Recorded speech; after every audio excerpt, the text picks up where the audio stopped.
Hey guys, welcome back to my channel. If you're new here, I'm Taylor and I'm just new on YouTube and I'll be doing a whole lot of lifestyle content.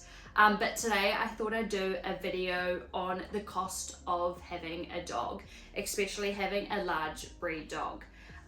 So this is my dog Elsa. She is a 6 month old F1 golden doodle. So I got her around the 2.5 mark, so I've had her for a decent amount of months now. So I just thought I'd run through initial costs, ongoing costs, things to consider when looking at getting a large breed dog. So we'll start out with the initial costs. So obviously for Elsa herself, she was $2,000. However, when I was looking through the market of all the other litters of golden doodles, 2,000 was actually very cheap. All the other litters were ranging from $4,000 to $5,500. Those were primarily because they were breeders, whereas Elsa was from a one-off litter, just from a family dog. And yeah, so that was $2,000 for her. And then after that, I then had to look at how I was going to travel her to get to me, because New Zealand is split into the North and the South Island. Elsa's was in the North Island and I am in Christchurch in the South Island. So I looked at the two options there were. There was either flying her or there was a pet bus. So flying her would have cost me around $750 for an hour-and-a-half flight from Hawke's Bay to Christchurch. And then the pet bus is a 2-day trip, and it starts at the very top of the North Island and travels all the way down the North Island, catches a ferry across, and then comes down to Christchurch sort of halfway on the second day. And that was more reasonable. That was $365 for the pet bus. So I decided to go with that because she was also traveling down with one of her other siblings to Christchurch. So I thought that would be a good option. And then the next one was the second and third vaccination. So she came with her first vaccination already, and then once I got her second vaccination, which was $109, and then you have to wait another, I think, 6 weeks till you can get your third vaccination, which was also $109. The vaccinations are primarily for them to be able to walk out in public spaces, beaches, roads, pet stores, just because some people don't get their dog vaccinated, so they can carry a whole lot of viruses and things that can get your dog really sick and potentially can be fatal. So to be safe, I got all 3 of her vaccinations. However, they have got a 4th one now, which is optional. I decided not to go with it because I do have another dog that I got before Elsa, and she only had 3 and she was perfectly fine. So yeah, those 2 vaccinations were both $109. And then the next thing obviously were her bedding and blankets. They came to a total of around $50 to $85 for that. Next thing was her toys. So those I separated into 2. We've got her chew bones that I got, which are really good for puppies while they're teething. So I got around 4 of those and they cost around $150. And then I also got her plush toys, which are like soft toys, which also cost around $150 for a bulk lot of those. I've actually got them here, so I'll just quickly show you. So by plush toys, I mean things like this, and this. I basically got a whole lot of them from Kmart, which was really good and affordable. And then in terms of bones, I got a whole variety. I don't have them all here, but I got this one, and I got 2 of these in 2 different sizes. I initially started out with this one, which was a puppy. She gnawed at the ends quite a bit. But I got them in all different flavors. She found this one okay, but then I did also get her the bigger version in a different flavor. I think this was chicken, and she actually managed to chew the whole end off. So I said they were durable, but they're not robust enough to last forever. Like you do have to keep buying these every like 3 months or so. So yeah, so these were her bones. They're pretty pricey, to be honest, but they are really good, and Elsa loves them, so I'd keep repurchasing those. And then the next thing would be brushes. They're more of a one-off cost.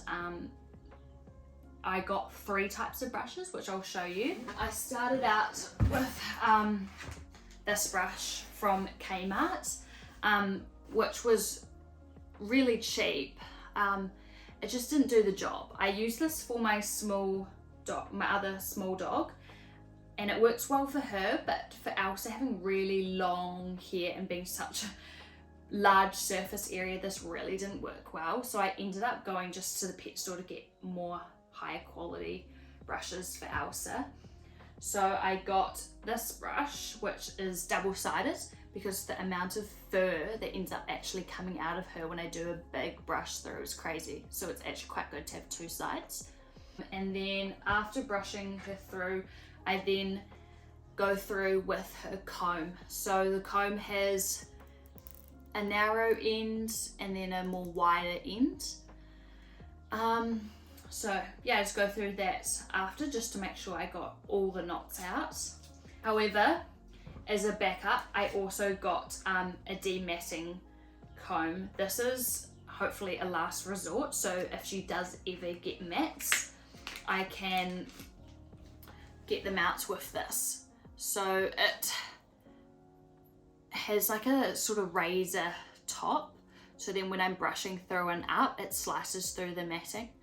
I haven't used this yet, but hopefully it does work when I do need to use it. So yeah, those were my 3 brushes / combs I got, which came to approximately $75. So that was all of the initial costs of Elsa. These are all obviously approximate. Things will get more expensive, cheaper, and depending on the dog, they will require slightly different things. But overall, that is what I came to for Elsa for all her initial costs. And now we will move on to the ongoing costs. So the first ongoing cost would be registration. So here in New Zealand, it is a yearly payment, and doesn't matter the size of the dog, all dogs are just $100 per year. The next ongoing cost would be food. So I worked this out to be around $240 a month. That's based on full retail price. However, I am very fortunate that I do work at a pet food company, so I do get my food a bit below retail price, which is really good. So currently what I'm feeding Elsa is a mixture between kibble, I've got it in the ocean flavour, and then I've also got the chicken dinner in the freeze-dried format of our food. So the next thing is shampoo and conditioner.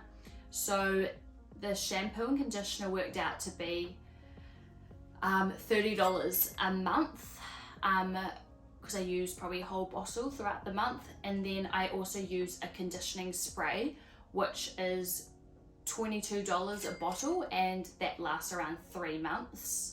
Next thing would be fleeing. So you can get all different types of brands and chews and so many different types of flea and tick treatments. Some will last 3 months, some will last 6 months, and some you can get that can last a whole year. Based on the flea treatment I currently use, it averages $8 a month. So yeah, that is the total of the ongoing costs, and I will pop somewhere on the screen the total that comes to. The next thing I will be talking about is things to consider. So I'd say the one main thing to consider is your living space. So once we got Elsa, we realized how good of an escape artist she is. So we have spent a lot of time and a decent amount of money dog proofing our house. We've dog proofed it and then realized it still wasn't dog proofed enough, because she'd keep trying to get out and find some way of getting out.